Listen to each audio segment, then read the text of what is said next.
आपण पाहत आहात जनहित प्रवर्तक वृत्तवाहिनी सिटी लाईन न्यूज. पाहत रहा. आणि त्यातच काल जी घटना घडली त्यात एका मृत्यूला सामोरं जावं लागलं. कुठेतरी गुंडगिरी वाढली आहे, कायदा सुव्यवस्था. आजची घटना तर अतिशय निंदनीय आहे आणि मानवतेला काळीमा फासणारी घटना आहे. निरपराध मुलाची हत्या होते आणि नशाखोर आहेत किंवा अवैध व्यावसायिक धंदे करणारे लोक आहेत, त्यांच्याकडून अशा प्रकारची दहशत निर्माण करून आज गुन्हेगारीला त्यामुळे पाठबळ मिळतंय. तेव्हा ही वस्तुस्थिती आहे की त्यामध्ये जे काही गुन्हेगारीकरण वाढत चाललेलं आहे किंवा त्यांना कोण आश्रय देत आहे, कोणाचा आशीर्वाद त्यांना आहे, त्याची चौकशी करावं लागेल. परंतु मी स्वतः माननीय पोलीस महासंचालकांशी मी बोललेलो आहे, याचे पाळंमुळं उखडून काढली पाहिजे. राज्याचे माननीय मुख्यमंत्र्यांशी माझी या संदर्भात एक चर्चा झालेली आहे. परंतु हा जो प्रकार घडलेला आहे श्रीरामपूरचा, तो तर मी म्हटलं की अतिशय म्हटल्याप्रमाणे निंदनीय आहेच आहे. परंतु आज प्रत्येक नागरिकाच्या मनामध्ये एक मोठं भीतीचं वातावरण आहे. हे गुन्हे घडल्यानंतर आरोपी परत दवाखान्यात त्या साखर कामगार हॉस्पिटल जमा होत आहे गुन्हेगाराला संरक्षण देण्यासाठी. मारहाण झाल्यानंतर आणखीन काही गुन्हेगार जमा होतात त्या मारहाणीला संरक्षण द्या, त्या मारेकरणाला संरक्षण देण्यासाठी. हे तर मी कधी अनुभवलंच नाही असं इतक्या वर्षामध्ये माझ्या सार्वजनिक जीवनामध्ये. आणि श्रीरामपूर आता हे मोठ्या प्रमाणामध्ये एक क्राईम कॅपिटल म्हणतो आपण त्याला. अशा प्रकारचं आता या शहराचं नावलौकिक होतोय. त्याच्यात दुर्दैव काय असलं पाहिजे.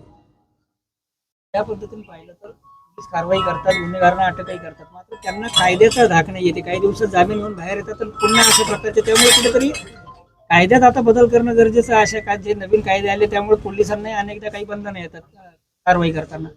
हे कायदे तर पुष्कळ कडक केलेले आहे. त्या माननीय मुख्यमंत्र्यांनी या संबंधामध्ये जी अंमली पदार्थ विरोधी मोहीम आहे सरकारची, त्यामध्ये आता विशेष लक्ष त्यांनी दिलेलं आहे. आणि आवश्यक त्या जे काही नियमात बदल असतील, कायद्यात बदल असतील, ते सुद्धा आपण केलेले आहेत सरकारने. सरकारचं प्रायोरिटीज आहे या गुन्हेगारीचं उच्चाटन करणं, अंमली पदार्थाच्या तस्करीचं उच्चाटन करणं. याच्यामध्ये तर सरकारनं सगळ्यात जास्त प्राधान्य दिलेलं आहे. आता ही जी ह्या घटनेच्या अनुसरून ज्या गोष्टी घडत आहेत, मला वाटतं याच्यामध्ये आपल्याला पोलिसांना सूचना दिल्यात, तात्काळ या संपूर्ण शहराची साफसफाई करा. एवढी कटके शेवटी गुन्हेगाराला काय जात धर्म नसतो, तो गुन्हेगार आहे. त्यामुळे त्याच्यावर कडक कारवाई झाली पाहिजे. सगळे कट्टे, त्याचे साथीदार कोण त्याच्यामध्ये आहेत किंवा कधी कधी लहान मुलांचा वापर होतोय, जेन्युअल मग त्याच्यावर कारवाईच्या मर्यादा येतात. त्याचा काही गैरफायदा या निमित्ताने घेतला जातो, अशाही तक्रारी आहेत.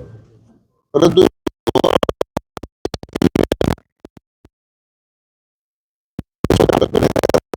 मोहीम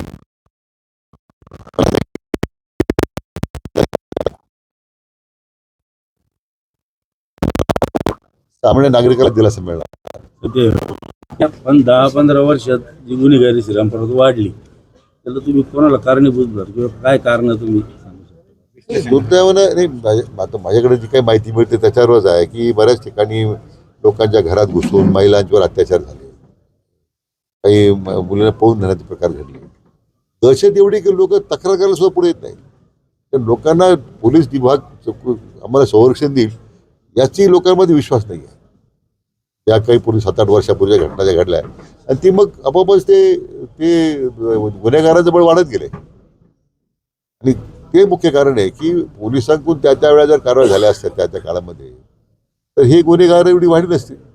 पण आता मला वाटतं स्वतः जिल्ह्याच्या पोलीस प्रमुखांनी लक्ष घातलेलं आहे. आता जे नवीन आले जे एस पी आहेत, आता आमचे ॲडिशनल एस पी आहेत, DYSP आहेत, त्यांनी आश्वासित केले आम्हाला आता पुढच्या 1 महिन्यामध्ये याचं समूळ उच्चाटन करण्याबद्दल आता कुठेही सरकार कमी पडणार नाही, हे मी त्यांच्या माध्यमातून जनतेला आश्वासित करू इच्छितो. जे अनेक सूत्रधार आहेत त्यांना राजकीय आश्रय असतो, त्यामुळे त्या अशा व्यक्तींसंदर्भात आता काय कारवाई केली? नाही, ज्यांना राजकीय आश्रय ज्यांचा मिळत असेल किंवा राजकीय आश्रय देण्याचा कोणी प्रयत्न करत असेल त्यांनाही त्या लोकांनाही मी सांगेल सर कारण वास्तव त्या समोर आलं पाहिजे. जे कोणी त्यांना पाठिंबा देत असेल, पाठवत असेल, वास्तव काय वास्तव मला वाटतं समोर आल्यानंतर मला वाटत नाही की यांना कोणी राजकीय पाठबळ देईल की यांना कोणी आश्रय देईल.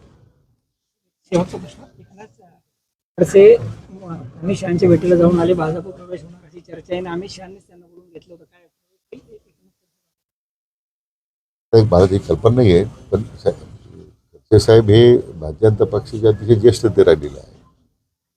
अध्यक्ष राहिलेले आहेत, मंत्री राहिलेले आहेत, विरोधी पक्ष नेते राहिलेले आहेत. आता त्यांचा जो त्यांच्याबद्दल निर्णय पक्षश्रेष्ठी काय घेतील, शेवटी पक्षाच्या स्तरावर निर्णय अधिकार ज्यांना आहेत ते निर्णय जसे घेतील शेवटी त्या निर्णयाची अंमलबजावणी होईल.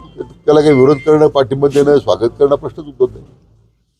लोकांसाठी, लोकक्रांतीसाठी जनहित प्रवर्तक बनलेले निर्भीड, निपक्षपाती web portal, YouTube channel city line news like करा, कमेंट करा, सबस्क्राईब करा, बेल आयकॉनवर दाबून शेअर करायला विसरू नका.